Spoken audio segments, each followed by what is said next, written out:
திமுக அவங்க ஆட்சியில் 35 பேர் கொலை செய்யப்பட்டிருக்காங்க கஸ்டடி. அதுவும் இப்ப இருக்கிற தமிழக முதலமைச்சர் அவர்கள் வருஷத்துக்கு 2 லட்சம் கோடி குறைஞ்சபட்சமாக கடன் வாங்கிடும். திமுக காரனுக்கு அந்த கோல் முட்டி வர்ற வேலை ரொம்ப தரம்பட செய்யும். ஏற்கனவே முதலமைச்சர் இருந்தார்ல, ஒரு முட்டு சந்தைக்கு போன முதலமைச்சர், அவரும் போட்டி புகார் பிடித்து வந்தாரு. அறிவாளம் பின்னாடி குப்பையை கிடக்குது. முக ஸ்டாலின் பேச்சு போயிடுச்சு. இதெல்லாம் யோசிக்க மாட்டாங்க மக்கள். இன்னும் ஏமாத்தீங்களே ஆர்டர் கொலர்லாம், ஐயோ நீங்க தான் டிவிக்கே, இதை பத்தி டிவிக்கே, அதுக்கப்புறம் டிவிக்கே ஏன் இவங்க திமுக காரன் எங்கேயும் சரகட்சி படுத்து கள்ளச்சாரம் விற்கிறது நீங்க தான், எல்லா கடமும் நீங்களே பண்ணுவீங்க. ஆனா இவங்களை மட்டும் குறை சொல்லணும். ஏன்னா ஆட்சிக்கு உட்காந்து ஸ்டடி பண்றது முடியல. அவ்வளோ அயோக்கியத்தனமும் பண்ணிட்டு போயிட்டீங்க. இந்த கவர்மெண்ட் சிறைச்சாலைக்கு அனுப்பாம விடவே மாட்டேன். பொய் வழக்கு, அடக்குமுறை, இந்த மாதிரியான இந்த லாக்அப் டெத்து, அதுக்கு இன்னும் மாலை மரியாதைலாம் போட்டு வேற ஏதாவது பேர் இருக்குமா? மானியத்தினை பொன்மானன்ட்டு இந்த காவல்துறை அதிகாரியுடைய இந்த அதிகார திமிரு எத்தனை வாட்டி சொன்னாலும் எனக்கு திருந்த போறது இல்லை. இப்போ ஃபேக் என்கவுண்டரு, அதிகார துஷ்பிரயோகம், இதெல்லாம் ரொம்ப ஆட்சியில் யாரும் எவரும் செய்ய முடியாது. செஞ்சீங்கன்னா அது அவருக்கே எதிர்வினையாக மாறும்.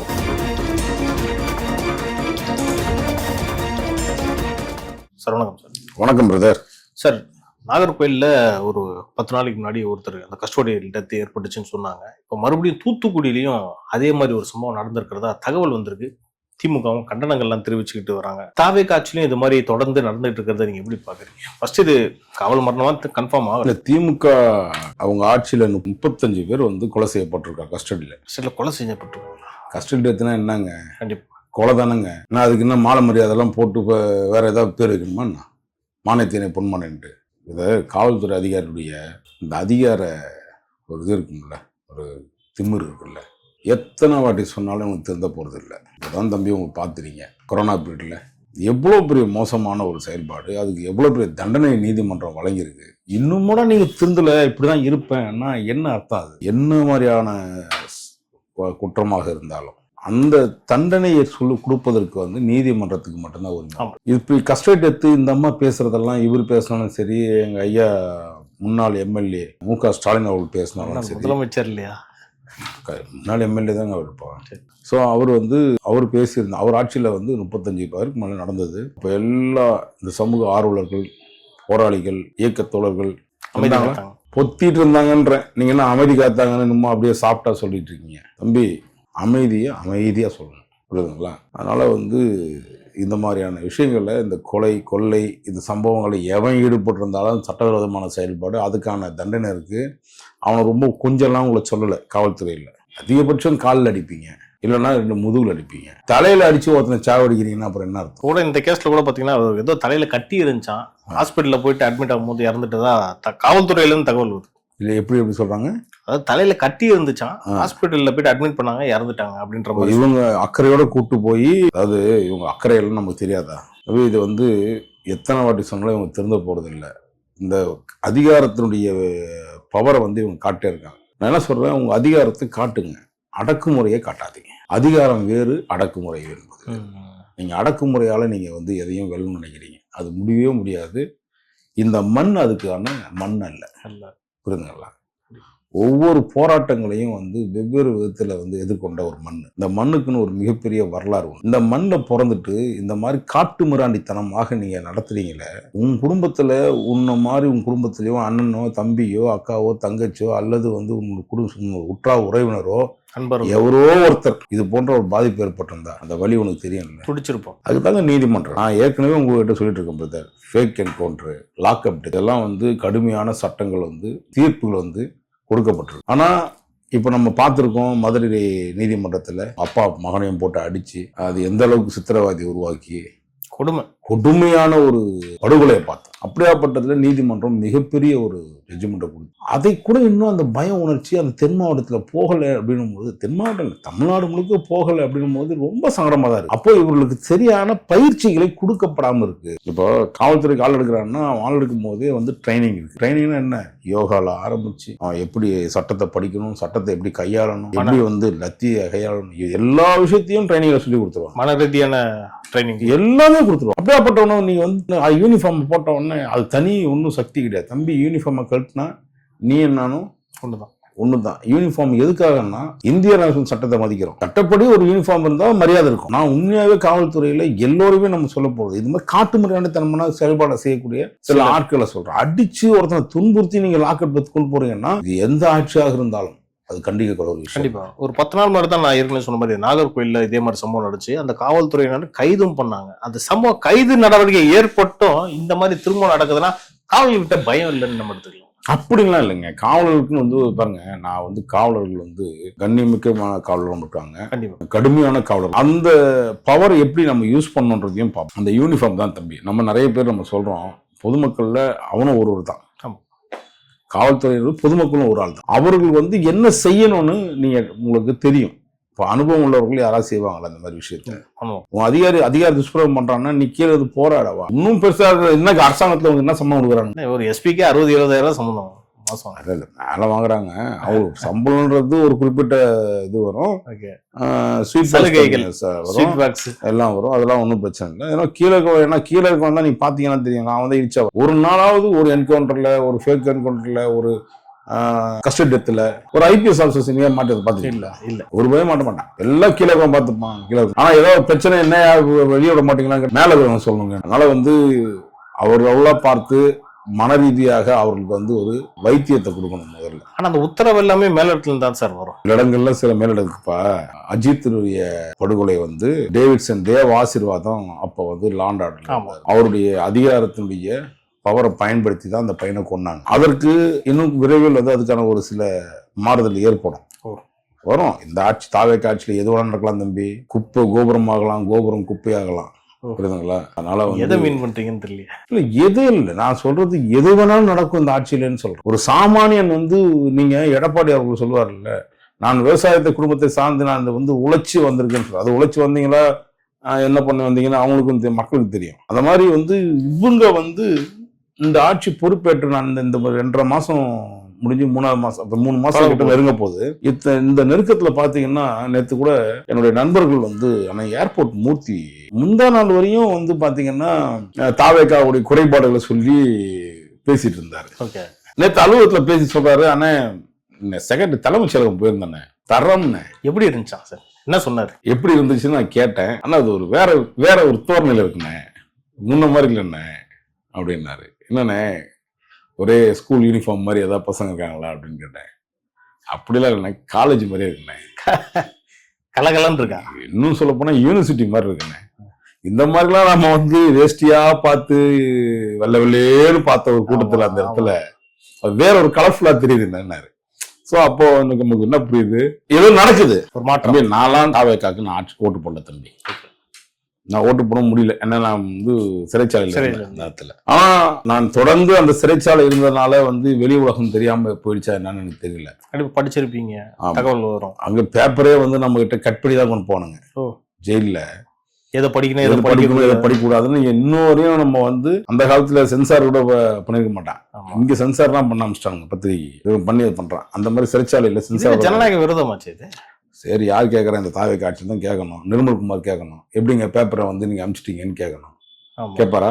இல்ல, கேட்டு ஆகணும், அவருடைய கடமை. நிறைய இப்ப நம்ம தகவலை சொல்லிட்டோம்.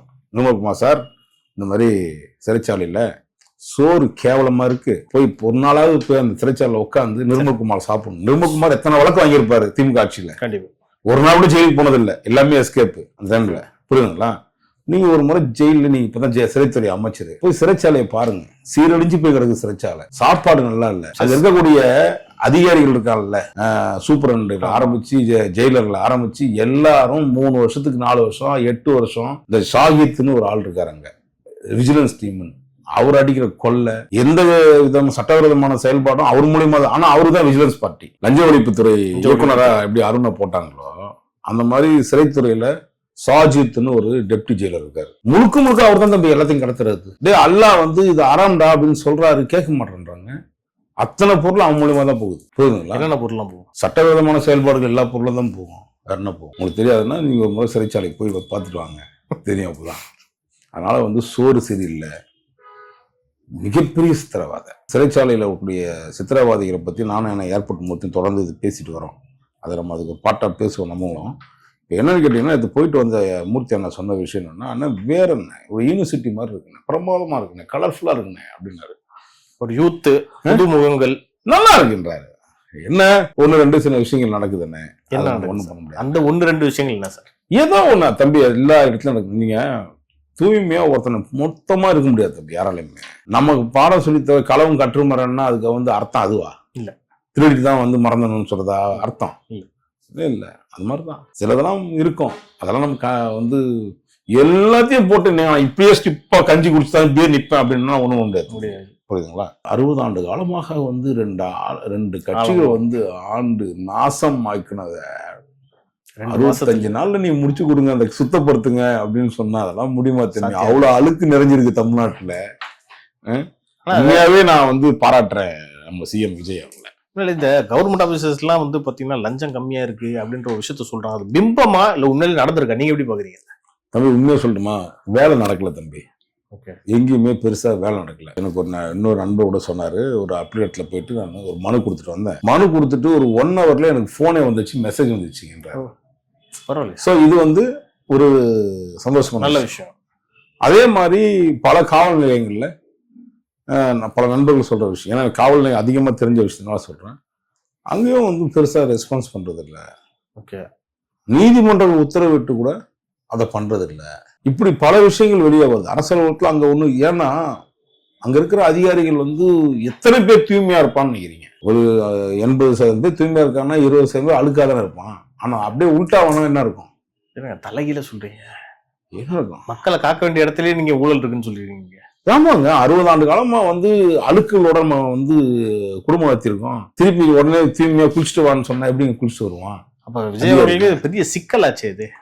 அது ஒரு சிக்கல் இல்ல தம்பி. ஒரு விஷயம் கேளுங்க, ஒரு குரல் வந்து எதிரொலிக்குதுன்னா அதை வந்து கேட்கிற அளவுக்கு அரசாங்கம் இருந்தா போதும் தம்பி. இந்த அரசாங்கம் கேக்குது.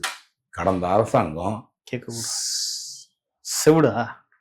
நான் ஏன் தம்பி அந்த வார்த்தையை சொன்னேன்? இல்ல, கேட்கவே இல்லைன்னா செவிடுன்னு தானே அர்த்தம். அதனால நீங்க எப்படின்னா எடுத்துக்கங்க, எனக்கு தெரியாது. எனக்கு நான் கேஸ் வாங்கிலாம் கொடுக்க மாட்டேன், கேஸ் வாங்கிதான் பழக்கம்.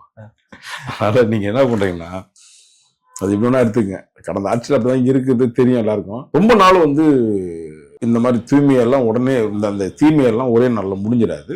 போக போக போக சரியாகும். ஏன்னா அவங்க மாறணும் இல்ல. ஏன்னா காசு நிறைய பார்த்துட்டாங்க, இப்ப காசே இல்லை தம்பி. உண்மையாவே ஒரு 2 மாசமா 3 மாசம் தமிழக அரசு பொறுப்பேற்றதுக்கு அப்புறம் காசு நடமாட்டம் இல்லை. நீங்க இது இயல்பாவே நான் சொல்றேன். அது வந்து அவர் வருத்தப்பட்டாலும் சரி, எது பண்ணாலும் சரி, உண்மை நிலவரம் அதுதான். எவங்க ஏன் காசு இல்லை, எல்லாரும் இன்னைக்கு வந்து பெரும்பாலும் கஷ்டப்படுறான். காட்டணும் ஃப்ளோ இல்லை, ஒர்க்கும் நடக்கல. இப்போ நீங்க ஒரு டெண்டர் நடந்தா தானே அதுல 100 பேர் வேலை செய்வோம். ஆமா, அதுக்கு பல குடும்பங்கள் வேலை செய்யும். ஒண்ணுமே இல்லாம எப்படி பண்ண முடியும்? இன்னும் கொஞ்ச நாள் வெயிட் பண்ணி தான் பண்ணணும். ஏன்னா 10 லட்சம் 11 லட்சம் கோடி கடனை ஏற்கனவே வாங்கி வச்சிருக்காங்க. அதுவும் இப்ப இருக்கிற தமிழக முதலமைச்சர் அவர்கள் வந்து வருஷத்துக்கு 2 லட்சம் கோடி குறைஞ்சபட்சமாக கடன் வாங்கி ஆகணும். அவர் சொன்ன வாக்குறுதிகளுக்கு ஏத்த மாதிரியா? நிச்சயமா வரும் தம்பி. நீங்க இப்ப இது விடுங்க, இந்த 2 மாசம் ஆச்சு, இன்னொரு 10 மாசம் வெயிட் பண்ணி பாருங்க. நான் ஒரு ஆண்டு காலத்துல என்னன்றது அவங்களும் வெள்ளரிக்கை கொடுப்பாங்க. ஆமா, புரியுதுங்களா? கடன் வாங்கிதான் ஆகணும். நான் தான் சொல்றேன், 2 லட்சம் கோடி ரூபாய் பறந்து ஏற்கு வந்து வாங்கிதான் ஆகணும். வாங்கலன்னா அரசாங்கம் நடத்த முடியாது. பட்ஜெட் செஷன் வேற வரப்போகுது சார் அடுத்த வாரம். அது தொடர்ந்து அது இருக்கும் தம்பி. அது எப்பவுமே என்னன்னு கேட்டீங்கன்னா, இப்ப வந்து மத்திய அரசு அவங்க சுமூகமா போறாங்க. நேத்தெல்லாம் தூண்டி விடுறாங்க, பாத்தீங்களா? பார்த்தேன். ஏன் நீ சும்மா இருக்க, ஏறி அடி, எகிரி அடி, திருப்பி அடி அப்படின்னு நீட்டு விஷயத்துல அவரு அதாவது என்னன்னா, இந்த திமுக காரனுக்கு இந்த கோல் முட்டி வர்ற வேலை இருக்குல்ல, ரொம்ப தரம்பட செய்வான். அந்த மாதிரி நேற்று அவரை உசுப்பேத்துறானுங்க. அவர் உசுப்பேத்தினாலும் சரி, அவர் டைலாக்கே ஒரு ஃபேமஸான டைலாக் இருக்கு. அதனால அவரு இந்த வாட்டி அவங்க வாய் திறக்க கூடாது. திறந்தாருன்னா நான் என்ன சொல்றேன், அவரு எதுவும் வாக்குறுதி கொடுத்து வரல. ஆமா, நான் நீட் தேர்வை வந்து ஒரு கையெழுத்துல ஒழிப்பேன், அந்த ரகசியம் எனக்கு தெரியும் அப்படின்னு சொன்னான்ல. சொன்ன 420 இல்லையா? அது மக்களுக்கு தெரியும். மக்கள்கிட்ட விட்டுறலாமே அந்த கேள்வியை. தம்பி, மக்கள் நீயும் நானும் ஒண்ணுதான் தம்பி. நமக்கு ஒன்றும் பத்திரிகையாளர் ஊடகக்காளர்னா பெரிய அதிகார வரம்பெல்லாம் கிடையாது. நம்ம ஒன்றும் தனி யூனிஃபார்ம்லாம் கிடையாது. மக்கள் நம்மளும் ஒரு ஆள் தான். மக்களுடைய தீர்ப்பை தான் நம்ம வந்து திரும்பி பேசிட்டு இருக்கோம். அதனாலதான் சொல்றேன், இந்த ஆட்சியில சில அங்கொண்டு இங்க ஒன்று சில விஷயங்கள் நடக்குதுன்னா கடந்த ஆட்சியில வந்து மோசமான செயல்பாடு இருந்துச்சு இல்ல. எதுவுமே நீங்க சாதாரண சாதிய சான்றிதழ் வாங்க போனா கூட லஞ்சம். நீங்க பள்ளிக்கூடம் டைம்ல இப்ப பிள்ளைங்களுக்கு வந்து 1000 ரூபாய் 3000 ரூபாய் வரையும் லஞ்சம் கொடுத்தான் விஓஓ ஆர்ஐக்கெல்லாம் கொடுத்தான் வாங்கிருக்காங்க பெரும்பாலும் பேர். புரியுதுங்களா? அடிப்படையாவே கிராமத்திலே உங்களுக்கு லஞ்சம் பெருகிடுச்சு. நீங்க வந்து பணம் ஃப்ளோ ஆகக்கூடிய இடங்கள்ல நீங்க பாத்தீங்கன்னா டெண்டர் வந்துச்சுன்னா இன்னும் அப்போ வரதுக்கான வாய்ப்புகள் இருக்கு. அது வந்து இவ்வளவு மோசமா இருக்காது இந்த மாதிரி பர்சன்டேஜ் இதெல்லாம். ஏன்னா இன்னொரு விஷயம், நீங்க நான் ஓப்பனாவே சொல்றேன், லஞ்சம் இல்லாம ஆட்சி கட்சி நடத்த முடியாது தம்பி. பார்ட்டி ஃபண்ட் வாங்கி ஆகணுன்றீங்களா? பார்ட்டி ஃபண்ட் வாங்கணும் அவன் சொல்லல. ஜனநாயகம் படத்துடைய ரிலீஸ், அதுல இருந்து ரசிக மன்றத்தின நிர்வாகியா இருக்காங்க, எம்எல்ஏ இருக்காங்க, அமைச்சரா இருக்காங்க. அதையும் தாண்டி வந்து இன்னைக்கு கடந்த முறை எப்படி அவர் முதலமைச்சராக இல்லாத போது ஒரு நடிகராக இருக்கும் போது, உச்சத்திருந்த நடிகராக இருந்த போது எப்படி செலவு பண்ணாங்களோ அதை விட 2 மடங்கு வாங்கி இப்ப செலவு பண்றாங்க. அன்னைக்கு இருந்ததை விட இவனுக்கு சிரமம் அதிகம். ஒவ்வொரு நிர்வாகிக்கும் ஒரு வீட்டு நிகழ்ச்சி, ஒரு பகுதி செயலாளர், ஒரு நகர செயலாளர், ஒரு மாவட்ட செயலாளர் அப்படின்னு பொறுப்புல இருக்கிறவங்களுக்கு 10 கல்யாண நோட்டீஸ் வரும் தம்பி மாசத்துக்கு. ஒரு வீட்டுக்கு எவ்வளவு மொய் வைக்கிறது? 10 வீடு வந்து நீங்க வந்து உங்களுக்கு இன்விடேஷன் வந்துச்சுன்னா நீங்க 10 வீட்டுக்கு நீங்க 1000 ரூபாய் எழுதினா கூட 10,000 ரூபாய். சரி, ஒரு அமைச்சர் தூய்மையா இருக்காரு, அண்ணன் நிர்மல்குமார் தூய்மைன்னு சொல்லிக்கிறாருல்ல. தூய்மை எல்லாம் கிடையாது, என்ன நம்ம தெரியும் அவர் யாருன்றது நமக்கு தெரியும். அப்படின்னா சார் பண்ணாரு, அது நிறைய பண்ணிருக்கோங்க, பண்ணிட்டு தான் இருக்காரு. இப்போ அவருக்கு போடுற பேண்ட் ஷர்ட்ல ஆரம்பிச்சு, அவர் அயன் பண்ற விஷயத்துல இருந்து, அவர் போடுற லெதர் ஷூல இருந்து, செப்பல்ல இருந்து, அவர் வச்சிருக்க பேனால இருந்து ஆரம்பிச்சிங்க. இதுக்கு முன்னாடி இருந்ததுக்கு வித்தியாசம் இருக்குது. வருமானம் வரணும், அவர் குடும்பத்தில் அவங்க வந்து வருமானம் வருது, அது இது பண்றாரு. ஆனால் அதையும் தாண்டி தினந்தோறும் அவர் செலவு பண்ணணும் இருக்குல்ல. ஆமா, 4 பேர் டீ வாங்கி தரணும் இல்ல, இல்ல பொதுமக்கள் வாங்கி தருவாங்க டீ, அமைச்சர் வாங்கி தரணும் இல்ல. கட்சிக்காரங்க வீட்டுக்கு வந்தான்னா இல்ல ஆபீஸ்க்கு வந்தான்னா அவனை உட்கார வச்சு ஒரு வெயில் காலத்துல வந்தானா ஒரு மோர் வாங்கி கொடுக்கணும், ஒரு சர்பத்து கொடுக்கணும், எதையாவது ஒன்று செய்வாங்கல்ல. கடந்தாச்சுல அதெல்லாம் அரசாங்க காசுலயே போனதா ஒரு தகவல்லாம் வந்துச்சு சார். அட வாட்டர் பாட்டில் கவர்மெண்ட்டுக்கு வந்து வாட்டர் பாட்டில் வந்துச்சு இல்லைங்க, அதுவே இந்த அம்மா துர்கம்மாவுடைய கம்பெனி தானே, ஸ்பிரிங்ஸா. அப்புறம் இப்ப இங்க வந்து இவர் வெத்து கொடுக்கணும்னா எங்க இருந்து கொடுப்பாங்க? நான் ஒன்னொரு தம்பி நான் விஷயம் கேட்கணும். அப்போ இங்க இருந்து ஒரு 6-7 வண்டி போயிருக்கு. போகும்போது டீசல் இல்ல, போன் பண்ணி டீசல் காசு கேட்கிறாராம். சார் 2 வண்டி கவர்மெண்ட் கொடுத்துருவோம், 5 வண்டிக்கு யாவது டீசல் போடுறது கை காசு தான் போகணும். ஸோ அந்த மாதிரி இருக்கு தம்பி. காசு வாங்காம வேலை நடக்காது. அதுக்காக லஞ்சம் வந்து வாங்குறது வந்து சரின்னு நான் சொல்லல. லஞ்சம் வாங்குறது தப்பு தான். ஆனா லஞ்சத்தை இப்ப அப்படிலாம் கேட்காம அன்பளிப்பா ஒரு இடத்துல சில இடங்கள்ல மாறும். மொத்தமா நீங்க வாஷ் அவுட் பண்ணணும்னா ரொம்ப ரொம்ப கஷ்டம் தம்பி. நிர்வாகமே நடக்காது.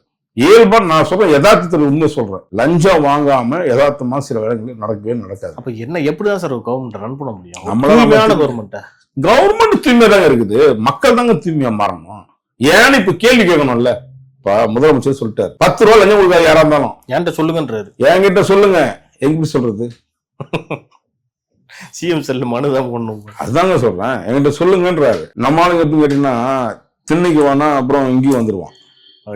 அந்த ஒரு சில விஷயம் இருக்கு. சோ அதனால வந்து கரெக்டா முயற்சி எடுத்து அந்தந்த இடத்துல இப்ப நீங்க ஒண்ணும் இல்ல, அவர் ஏற்கனவே நிறைய பண்ணிருக்காரு. தமிழன் படத்திலேயே புகார் பெட்டி வச்சிருப்பாரு. அந்த மாதிரி நீங்க வைங்க. ஏற்கனவே முதலமைச்சர் இருந்தாருல்ல, ஒரு முட்டு சந்தைக்கு போன முதலமைச்சர் மு.க. ஸ்டாலின், அவரும் போட்டி புகார் பெட்டி எடுத்து வந்தாரு. வந்து அறிவாளம் பின்னாடி குப்பையை கிடக்குது, அதுக்கான தனித்துறையே உருவாக்குவது. கேவலம் கேவலம் கேவலம். இந்த மாதிரி ஒரு 5 வருஷம் நம்மளை போட்டு நசுக்கி நாசமாக்கி வச்சிருக்கானுங்க. இப்படி ஒரு நல்ல விஷயம் செய்யும் போது அதை நம்ம பாராட்டணுமே தவிர அது நச்சுன்னு குத்தம் சொல்லியிருந்தேன்னா ஒரு நாள் வந்து இதே மாதிரி திருப்பி கொட்டிட்டாங்கன்னு வச்சுக்கோங்க, மொத்தம் போயிருன்றீங்க. விஷம் உள்ளங்கால் இருக்கா தம்பி, உச்சம் தலைகேறலாம். இந்த நீட் விஷயத்திலே சொல்றேன். இப்ப சென்னையில அப்புறம் பாத்தீங்கன்னா தமிழ்நாட்டில் உள்ள பல்வேறு பகுதிகளில் மாணவர்களை வந்து கைது பண்ணியிருக்காங்கன்ற தகவலும் வந்துச்சு. அதுக்கு திமுக என்ன சொல்றாங்க, அதுக்கும் கண்டனம் தெரிவிச்சிட்டு இருக்காங்க. நீட் எந்த கவர்மெண்ட்ல கொண்டு வந்தாங்க? அது காங்கிரஸ் பீரியட்ல நினைக்கிறேன். இப்போ வந்து கூட்டிட்டு இருந்தாங்கல்ல, என்னப்பா வாயுது. ஒன்னு காலைல எழுந்து நாராவாயா இருக்கணும், இல்லைன்னா நல்ல வாயா மாறணும். இவ்வளவு கேவலமா வந்து நேத்து அதாவது இந்த ஊர்ல பழமொழி சொல்லுவாங்க, குடிகாரம் பேச்சு விடிஞ்சா போச்சு பொழுது விடிஞ்சா போச்சு. இப்போ மு.க. ஸ்டாலின் பேச்சு நம்பரே போயிடுச்சு. இதெல்லாம் யோசிக்க மாட்டாங்க மக்கள். நம்மளால இன்னும் ஏமாத்தீங்களே, இன்னும் நம்புறீங்க முரசொலி படிக்கிறோன்ட்டு. டைம்ஸ் ஆஃப் இந்தியா வந்துச்சு, இந்து வந்துச்சு, இப்படி ஒரு சோசியல் மீடியால எங்கேயோ சோசியல் மீடியா வந்துருச்சு. இது அதெல்லாம் தாண்டி காலம் எங்கேயோ போய்கிட்டு இருக்கு. இன்னும் அவங்க பழைய இடத்துல அப்டேட் ஆகலையா சார் அவங்க? அதான் ஜென்சி கிப்டன். ஆமா ஜென்சி. ஐயோ சார், எல்லாம் இப்படி வச்சிருக்காங்க சார். பல்லு போன கேள்வியெல்லாம் கூட்டு வந்து அதை வச்சு இவனுங்க பண்ண அயோக்கியத்தனத்துக்கு அட்டகாசத்துக்கு என்னத்த சொல்றதுனே தெரியல தம்பி. அது அதாவது காப்பி அடிக்கலாம். ஆனா அதுவே வாழ்க்கையா இருந்துச்சுன்னா 77 வருஷம் கட்சின்னு பெருமையா பேசுறாங்க. சரி, அது ஒழுங்கா தான் அடிச்சீங்களா? அதுவும் அடிக்கிறது இல்ல. ஜென்சினா என்னன்னு தெரியாது. என்ன சொல்றது? அது 97ல இருந்து பிறந்தவங்க தான் சார் ஜென்சி. 2012 வரைக்கும் அங்க இருந்தவங்க எல்லாம் 40 வயசு இருக்கும் சார் வந்தவங்க. 40? அதுக்கு மேலயா? காடு வந்து வீடு போப்போன்னு பெற்றது நீ வந்து 40 வயசு ஆகுது, 45 வயசு ஆகுது. ஐயோ, உதயநிதிக்கு என்ன 45 வயசு? 48 வயசு ஆகுது. யார் சொன்னது? என்னாச்சு? 51 வயசு 7 வயசு ஆயிடுச்சு. இது வேறையா? இன்னுமா நம்ம ஜென்சி கிட்ட வச்சிருக்கா அவரை. ஒன்னும் இளைஞரணி தலைவரா இருக்காரு. அந்த குடும்பத்துல எப்பவுமே அவங்க அப்பா இருந்தாரு திமுகவுல. 65 வயசு இருக்கு. 70 வயசு இருந்தாரு திமுக. அவரு சமூகம் இந்த மாற்றத்தெல்லாம் பார்க்கும்போது இப்ப நமக்கே தெரியுது. நம்ம வெளியில போனா கண் வெளிச்சம் அப்படியே பளிச்சுன்னு அடிக்க தம்பி. இங்க நான் பெருமைகள்லாம் சொல்ல தம்பி, உண்மையாவே ஒரு விஷயம் தெரியுது. ஏதோ ஒரு மாற்றம் தெரியுது. பாருங்க, சிலதெல்லாம் வந்து ஆர்வ கோளாறுல அங்கங்க சில விஷயம் நடக்கத்தான் செய்யுங்க. ஆர்வ கோளாறுலாம் ஐயோ நீங்க தான் டிவிக்கே, இதை பத்தி டிவிக்கே, அது பாருங்க டிவிக்கேன்னா ஏன் இவனுக்கு திமுக எங்கேயும் சரக்கு படுத்ததே கிடையாது. அதான் நான் ஒரு கேள்வி கேட்கணும் சார். என் டவுட் என்னன்னா, விற்கிறதே நீங்க தான், கள்ளச்சாரம் விற்கிறது நீங்க தான், எல்லா கர்மா வந்து நீங்களே பண்ணுவீங்க. ஆனா இவங்களை மட்டும் குறை சொல்லணும். ஏன்னா வந்து ஆட்சிக்கு வந்து உட்காந்து ஸ்டடி பண்றதே முடியலடா. அவ்வளோ அயோக்கியத்தனமும் பண்ணிட்டு போயிட்டீங்க இந்த கவர்மெண்ட்ல. பொறுமை வேணும். பொறுமையா தான் அவர் ஹேண்டில் பண்ணிட்டு இருக்காரு. அதனால இவங்க நோண்டி பாக்குறாங்க. எனக்கு வந்து நீங்க சாதாரண நடிகர் விஜயா இருக்கும் போது அந்த ரசிகர் கூட்டம் எப்படி இருக்கும்னு உங்களுக்கு தெரியும். ரசிகர் கூட்டம் தொண்டர் கூட்டமா மாறி முதலமைச்சரா உட்கார்ந்து இருக்கோம், இன்னும் எப்படி ஏறுவான்னு தெரியும். சோ இதெல்லாம் வந்து பழைய மாதிரி எலும்பு உடைப்பேன், பல்ல உடைப்பேன், கையை உடைப்பேன், காலை உடைப்பேன், இதெல்லாம் போச்சு ராஜா. இதெல்லாம் வெளியில யாரும் உடைக்க மாட்டாங்க. உங்க வீட்டிலேயே வந்து விஜய் ரசிகர்கள், விஜயோட தொண்டர்கள், அமைச்சர் முன்னாள் அமைச்சர் மூர்த்தியை சொல்றாரு. திமுக எல்லாம் இல்லைங்க, தமிழ்நாடு முழுக்க திமுக தோத்தம் அத்தனை பேர் வீட்லயும் விஜய் ரசிகர்கள் இருந்திருக்காங்க, விஜய் தொண்டர்கள் இருந்திருக்காங்க. போதுமா? நம்ம சிஎம் இன்னைக்கு இவ்வளவு தில்லா பேசுறது காரணமே கான்பிடண்டா இருங்க அப்படின்னு சொன்னாரு. நாம கூட நம்பல தம்பி. கண்டிப்பா அவர் கரெக்டா ஸ்கெட்ச போட்டிருக்காங்க. அதனால வந்து தொடர்ந்து இந்த மாதிரி ஜென்சி கிட்ட அது இதுன்னு போட்டு டைம் வேஸ்ட் பண்ணாம போனியா, துபாய் போனேன், ஜாலியா இருந்தேன், போ அப்படியே பேங்காங் போ, பேங்காக்ல ஒரு 10 நாள் இருக்கு, அங்க ஏதாவது ஒரு இது இருக்கும், போய் தம்பி. டாக்டர் அவரு சொல்றீங்க யாருமா தம்பி? சபரிசன். அவரு நம்ம இந்தியாவில இருந்தது தெரியும்ல. அவர் இந்தியாவில இருந்தது கிடையாதா? கட்சிக்கு அவ்வளவு இந்தியாவுக்கு 1 டே வருவாரு, அதுக்கப்புறம் திருப்பி போயிடுவாரு வெளிநாட்டுக்கு. நான் உலகம் முழுக்க சுத்தன ஒரே ஆள் யாரு கேட்டா மோடிக்கு அப்புறம் அவர் தான். வாலிபன்றீங்களா? வாலிபரோ இல்ல என்ன தம்பி, நம்ம வாயை கலவி விட்டு. புரியுது சார். ஏன்னா எலெக்ஷன் டைம்ல அவர் தான் உழைச்சாராம் ஒரே ஒரு தொகுதிக்கு. உண்மையா சொல்றேன், சந்தோஷமா இருக்கேன் தம்பி, ரொம்ப சந்தோஷமா இருக்கும். சிறைச்சாலையில பெரும்பாலும் பேர் பொய் வழக்கு, பெரும்பாலும் பேர் எவனை கேட்டாலும் பொய் வழக்கு. இந்த காவல்துறை ஒரு ஏவல் துறையாகவும் ஒரு அடக்குமுறையுடைய வந்து மோசமான துறையாகவும் தான் இருந்துச்சு. இந்த வருஷம் ஜனவரில இருந்து மார்ச் கமிஷனர் அருண் இருந்தப்பவே ஏகப்பட்ட குண்டாஸ் போட்டுக்கிறதாவும் தகவல் கொடுத்து. குண்டாஸ் மட்டும் அவர் ஒரு அயோக்கியர்னு வச்சுங்களேன்.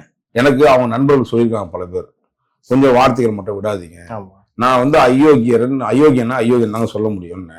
இல்ல அயோக்கியர்னு சொல்லுங்க, திருடர்னு சொல்ற மாதிரியா? திருடன்னு சொல்லாதீங்க. யாரு பாஸ்போர்ட் திருடர் இருக்காரு இல்லையா, திருடர் அப்படின்னு சொல்லுங்க. யாரு?